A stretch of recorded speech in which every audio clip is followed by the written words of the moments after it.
All right, so today what we're going to do is the 100-200 series on the M-18 pistol. It's going to correspond to a course that you're going to take on the CentSec 4 mobile application for M-18 service pistol operator course. And yes, all that's going to be covered in the application, and it'll ask you to watch videos and things like that as well. However, I think it's important to have someone that you know explain these things and do it in real time here in front of you with a real physical firearm instead of simply watching animations and simulations on your cell phone. So with that being said, we're going to dive right into the M-18 service pistol here. This is my personally owned firearm. So, I just happen to have one available. This is also the 6-hour P320 Tech Mat, and it shows a breakdown of the parts and components of this weapon system. And the P320 is the civilian version of the M-18 service pistol.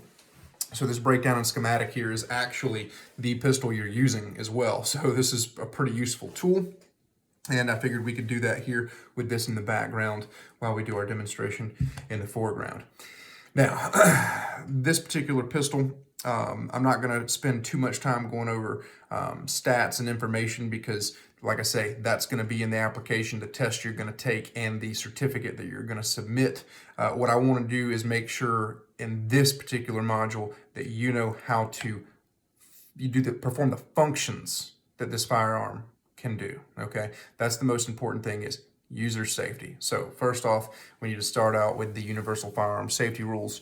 The simple mnemonic device to be able to remember that is treat, never keep, keep. So treat every weapon as if it is loaded. Never put in anything that you do not intend to kill or destroy. All right. Keep your finger straight and off the trigger until you're ready to fire, and keep the weapon on safe until you intend to fire.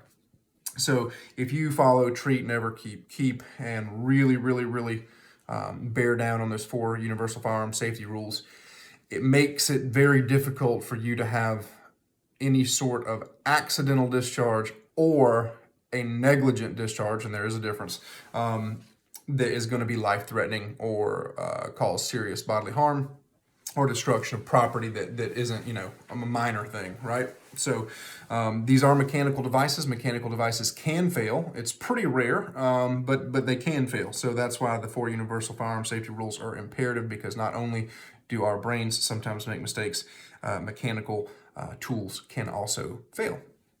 So let's keep those 4 universal firearm safety rules, and let's do a safety check of this particular pistol initially. So this weapon does have a manual safety located on both sides of the handgun, here on the left side of the pistol and on the right side of the pistol. Now, that manual safety operates in the opposite direction of what we're used to with the Beretta M9. So the Beretta M9 down was on safe and up was on fire. Well, that is reverse order here, because we don't have a double action pistol with a hammer and a decocker lever, okay? This is only a manual safety. I repeat, it is only a manual safety. It is no more, it is no less. It does not decock anything. It performs no other functions. It does not lock the slide. It does nothing but make the trigger safe. That's it. No, nothing else. It's just a safety. So let's make sure the weapon is on safe in the up position. You can see that it is, okay? Let's release the magazine. Notice I have not placed my finger on the trigger the entire time. Use that thumb to press the magazine release. You see the magazine wants to just drop free immediately. Magazine is unloaded. It's a standard capacity 17-shot magazine. We'll set it to the side. Okay, and now we need to make sure that there is nothing in the chamber. Now, this pistol does have a unique feature that it has a loaded chamber indicator right here. The Beretta had this feature as well. You had to rub your hand along the side or look at the extractor to see if there was a little bit of red paint. However, over time that wears off. This has a very large loaded chamber indicator that sticks up noticeably. I hope you can see that in focus on the camera right there. Yeah, so it, no joke, sticks up. It's super obvious. You can run your finger over the top and see if it's loaded. However, don't always trust that. Like I said, mechanical things can fail, and if this was to be broken, it could still feel flush and there could be a round in the chamber. So we're still going to do our visual and physical inspection as well. So magazine is removed, you must remove the magazine first. You must. It is the source of ammunition. It must be removed first before you check the chamber. If you do it in reverse order, you very well may just simply load another loaded cartridge into the chamber and you've now reloaded your pistol without even knowing it. Magazine removed first. Now, weapon is on safety, magazine is removed. We can push up on the ambidextrous slide locks, okay? Slide stop, slide release, whatever you really want to call it, it doesn't matter. What does it do? It locks the slide to the rear. So I'm going to stick with the word slide lock. It's ambidextrous, meaning that it works on both sides of the pistol, whether you are right or left-handed. I'm right-handed, so I will push up on the left side. Push up with my thumb, reach over the top of the slide, move it to the rear while pushing up, and you see it catches in this notch, locking the slide to the rear. Now you can see straight through the gun. There is no magazine, okay? And the chamber is indeed empty, okay? Chamber is empty, right? There's no brass, no cartridges, no nothing.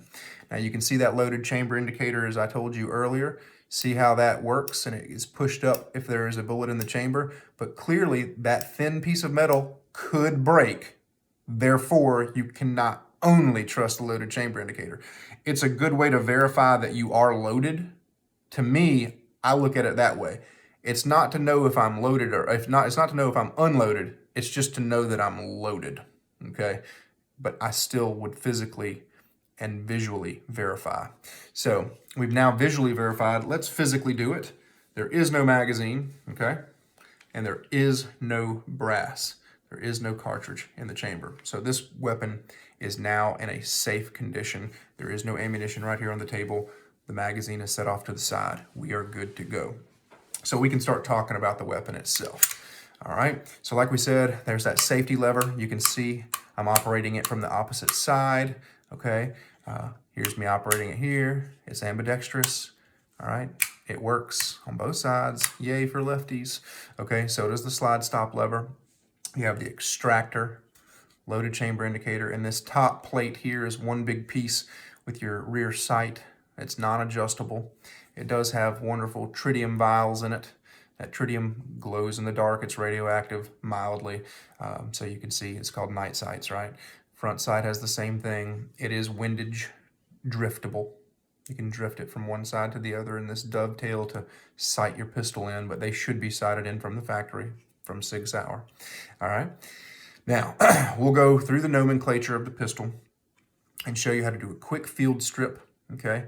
And, you know, load, unload, make ready type stuff, okay? So, first off, this is the muzzle, all right? The muzzle is where projectiles are launched from, all right? They leave the muzzle, head towards the target, all right? Then the entire dark tan assembly here is the slide. This is the slide. I wonder where they got that from. I wonder what it does. Right? It's a slide. It slides. Okay. Front sight, rear sight. Eventually, when the Navy's not broke anymore, they'll probably take this panel off and put a red dot sight. They're already made. They're already created. We just don't have them yet. But it's basically a red dot optic, much like would be on your rifle, and it would co-witness through these iron sights for backup, and you'd have a red dot as a primary sighting system. But that's not for you right now. We're still focused on the irons because that's what we have. Okay, we talked about our loaded chamber indicator right there. This is the barrel hood, and it's all one piece. It's part of the barrel, but this portion is called the barrel hood. Kind of looks like a hood, right? And this is a Browning design where the barrel drops down out of the locked position. I'll show you. The barrel will drop. See how the barrel drops? All right. John Browning developed and patented that long time ago. And it is the most common method for semi-automatic handguns to lock up and make sure that they're safe. It locks against this portion of the slide right here. Okay. And it creates a safe environment for the projectile to be launched and propelled down the barrel towards the target, and it delays the rearward motion of the slide just long enough before it unlocks, so you get boom, Now it unlocks, right? So that way pressures are safe and the gun doesn't explode, right? It's engineering. There you go. This is your extractor. The extractor is basically a claw that holds on to the rim of a case, right? The cases have a rim, right? And that little claw holds on to the rim, and that's what pulls the case in and out of the chamber, all right? Here you can see the actual normal portion of your barrel here, right? The barrel hood is now under the slide, okay? Then we have our rear sight and our striker cover or plate assembly. And then this is an ejector. The ejector is essentially a spring-loaded, it's basically like a device that kicks the spent casings out, right? So this extractor spring, okay, interfaces with the ejector right here. Excuse me, extractor right here. I misspoke. And it pushes against that, and that's what gives tension to the extractor. So that's your extractor spring. Your ejector is that little metal rod you see right there at the tip of my finger. It's kind of shiny, and it's just a solid piece of metal that sits there. As the slide comes back to the rear, the back of the case hits that, and then the extractor claw is hanging on to the other side of it, and it ejects the cases out of the right-hand side of the pistol, okay?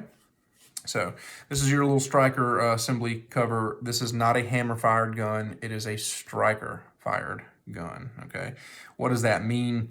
Basically, there isn't a hammer that's hitting anything. There's just a big spring inside of here. I'm going to show you the whole assembly in a minute.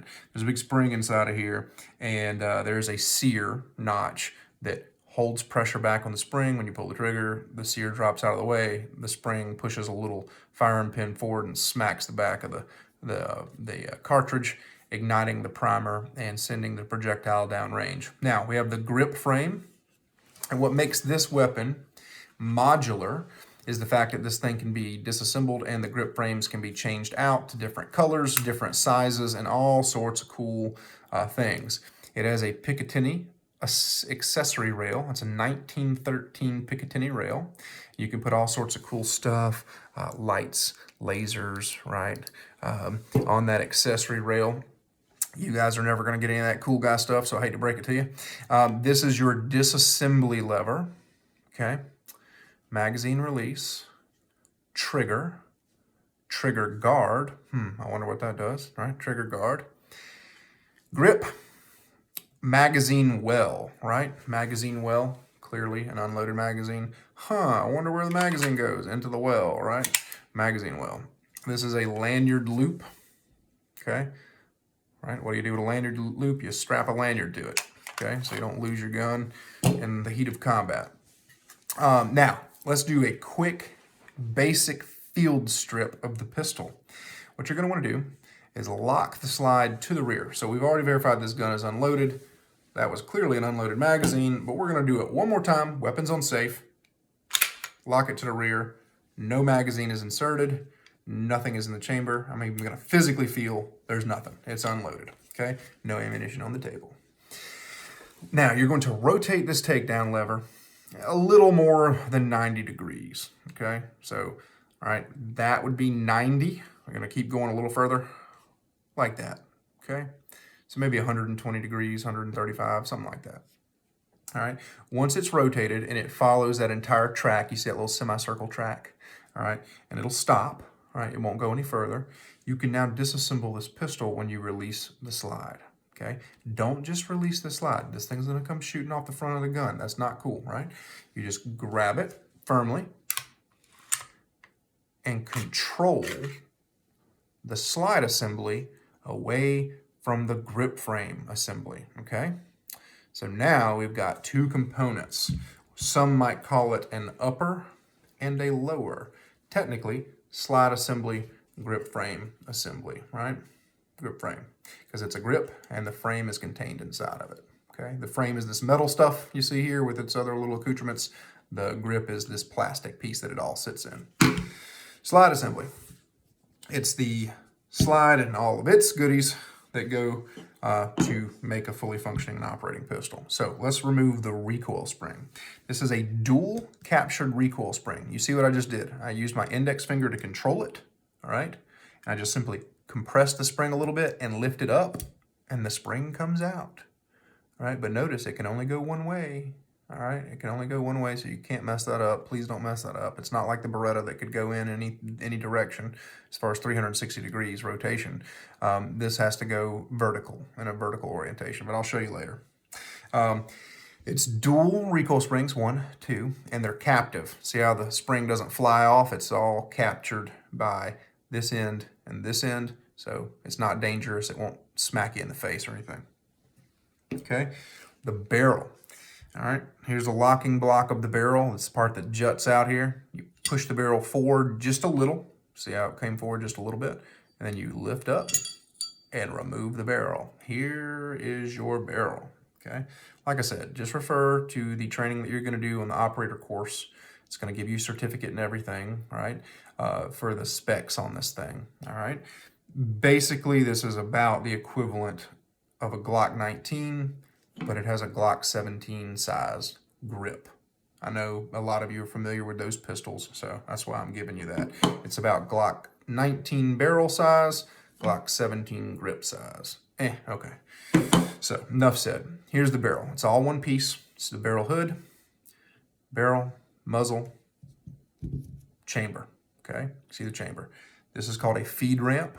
Oh, look at there, it looks like a ramp, right? It aids the feeding of the cartridge into the chamber. And this little notch right here is for your loaded chamber indicator. That's where it works up and down right here in that little area. Make sure this area is clean, okay? That's what keeps your gun alive there. Clean operating surfaces for everything to made up together and fit just right. And be a nice clean environment for that ammunition to go into the chamber and be fired and extracted reliably, okay? So that's your barrel. You're gonna clean this separately. Don't over clean this stuff, guys, all right? You can actually be too aggressive, especially with metallic brushes, steel brushes, copper brushes. Just use a polymer brush, like the same thing, the equivalent of a toothbrush. The military, we have those. Use that. You do not need to brush this thing any harder than that with a metal brush. You're gonna ruin the dumb thing, all right? So there's our barrel, and there's our guide rod and recoil spring captured, one piece. And then here's our slide, okay? The slide is exactly like we said, what it sounds like. It's a slide. It slides back and forth. There are rails machined into each side, okay? And those rails ride on these little bosses, right? All right, so the rails ride on those. This is where your recoil spring fits into. The barrel comes right out of here, right? This is where the muzzle end. You can see the machining work in here, all right? This is your breech face, okay? Let me see if I can get some better light in there for you on that. Yeah, there we go. Breech face, there's that loaded chamber indicator we told you about, okay? Firing pin comes out of that little hole right there, all right? And here's the business end of this thing. The extractor. See that claw, extractor claw right there. All right, and then here's our striker assembly and our drop safety, okay? The drop safety, you can see me pushing down on it right now. You have to pull the trigger to actuate these bars and mechanisms inside of the grip frame. And then those are what deactivate the drop safety.